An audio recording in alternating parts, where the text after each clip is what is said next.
साथियों, मुसीबतें हमारी जिंदगी की एक सच्चाई है। कोई इस बात को समझ लेता है तो कोई पूरी जिंदगी इसका रोना रोता है। जिंदगी के हर मोड़ पर हमारा सामना मुसीबतों से होता है। इसके बिना जिंदगी की कल्पना नहीं की जा सकती।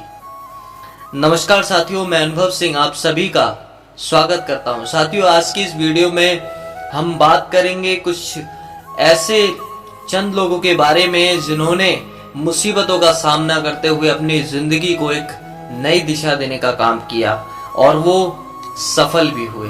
अक्सर हमारे सामने मुसीबतें आती हैं तो हम उनके सामने पस्त हो जाते हैं। उस समय हमें कुछ समझ नहीं आता कि क्या सही है और क्या गलत। हर व्यक्ति का परिस्थितियों को देखने का नजरिया अलग अलग होता है। कई बार हमारी जिंदगी में मुसीबतों का पहाड़ टूट पड़ता है।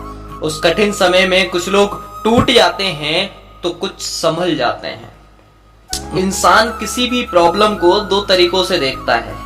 एक, प्रॉब्लम पर फोकस करके, यानी कि प्रॉब्लम फोकस पीपल्स होते हैं जो, और दूसरा वो जो सॉल्यूशन पर फोकस करके, यानी कि सॉल्यूशन फोकस पीपल्स जो होते हैं। अगर हम प्रॉब्लम फोकस पीपल्स की बात करें, इस तरह के इंसान किसी भी मुसीबत में उसके हल के बजाय उस मुसीबत के बारे में ज्यादा सोचते हैं। वहीं दूसरी ओर सॉल्यूशन फोकस पीपल्स मुसीबतों में उसके हल के बारे में ज्यादा सोचते हैं। इस तरह के इंसान मुसीबतों का डटकर सामना करते हैं। दोस्तों, आज मैं आपके साथ एक महान सॉल्यूशन फोकस इंसान की कहानी शेयर करने जा रहा हूं, जो आपको किसी भी मुसीबत से लड़ने के लिए प्रोत्साहित यानी कि मोटिवेट करेगी। दोस्तों, आपने नेपोलियन बोनापार्ट का नाम तो जरूर ही सुना होगा। जी हाँ, वही नेपोलियन बोनापार्ट जो फ्रांस के एक महान, निडर और साहसी शासक थे, जिनके जीवन में असंभव नाम का कोई शब्द नहीं था। इतिहास में नेपोलियन को विश्व के सबसे महान और अजेय सेनापतियों में से एक गिना जाता था। वह इतिहास के सबसे महान विजेताओं में से माने जाते थे। उसके सामने कोई रुक नहीं पाता था। नेपोलियन के अगर बुलंद हौसलों की कहानी की बात की जाए तो नेपोलियन अक्सर जोखिम यानी कि रिस्की भरे काम किया करते थे। एक बार उन्होंने आल्प्स पर्वत को पार करने का ऐलान किया और अपनी सेना के साथ चल पड़े। सामने एक विशाल गगनचुंबी पहाड़ खड़ा था जिस पर चढ़ाई करना उनके लिए बेहद असंभव था। उनकी सेना में अचानक हलचल की स्थिति पैदा हो गई। फिर भी उसने अपनी सेना को चढ़ाई का आदेश दे दिया। पास में ही एक बुजुर्ग औरत खड़ी थी जिसने उनसे यह सुना कि वो उस पहाड़ को क्रॉस करने वाले, तो वो उसके पास आकर बोले कि क्यों मरना चाहते हो? यहाँ जितने भी लोग आए हैं वो मुंह की खाकर ही रह गए। अगर अपनी जिंदगी से प्यार है तो वापस चले जाओ। उस औरत की यह बात सुनकर नेपोलियन नाराज होने की बजाय उनसे प्रेरित हुए। हीरो का हार उतारकर उस महिला, जो बुजुर्ग महिला थी, उनको पहना दिया और फिर बोले, आपने मेरा उत्साह दुगना कर दिया है और मुझे प्रेरित किया है, लेकिन अगर मैं जिंदा बचा तो आप मेरी जय जयकार करना।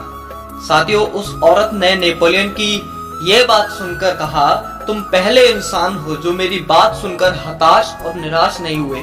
जो करने या मरने और मुसीबतों का सामना करने का इरादा रखते हैं वो लोग कभी हारते ही नहीं है। आज अगर सचिन तेंदुलकर की बात करें, क्रिकेट का भगवान कहा जाता है क्योंकि उन्होंने जरूरत के समय में अपना शानदार खेल दिखाया और भारत टीम को मुसीबतों से उभारा। ऐसा नहीं है कि ये मुसीबतें थी हम जैसे लोगों के सामने ही आती हैं। भगवान राम के सामने भी मुसीबतें आई हैं। विवाह के बाद वनवास की मुसीबत, उन्होंने सभी मुसीबतों का सामना किया और पूरे ही आदर्श तरीके से किया। तभी तो मर्यादा पुरुषोत्तम राम कहलाए। मुसीबतें ही हमें आदर्श बनाती हैं। साथियों, अंत में एक बात हमेशा याद रखिएगा कि जिंदगी में मुसीबतें चाय के कप में जमी हुई उस मलाई की तरह हैं और कामयाब वो लोग हैं जिन्हें फूंक मारकर मलाई को साइड करके चाय पीना आता है। तो साथियों, इसी के साथ मैं इस वीडियो को यहीं समाप्त करता हूं और आप सभी को शुभकामनाएं देता हूं कि आप सभी लोग निरंतर अपने लक्ष्य की ओर प्रेरित हों, बढ़ते जाएं और सफलता तक पहुंचे। और यदि आप इस चैनल पर नए हैं, आपने अभी तक सब्सक्राइब नहीं किया है, तो प्लीज आप इस चैनल को सब्सक्राइब करें ताकि हमारी आने वाली वीडियोस आप तक पहुंच सकें, और साथ ही इस वीडियो को जरूर शेयर करें ताकि आपके माध्यम से आपके किसी मित्र या सहयोगी की मदद हो सके। धन्यवाद साथियों।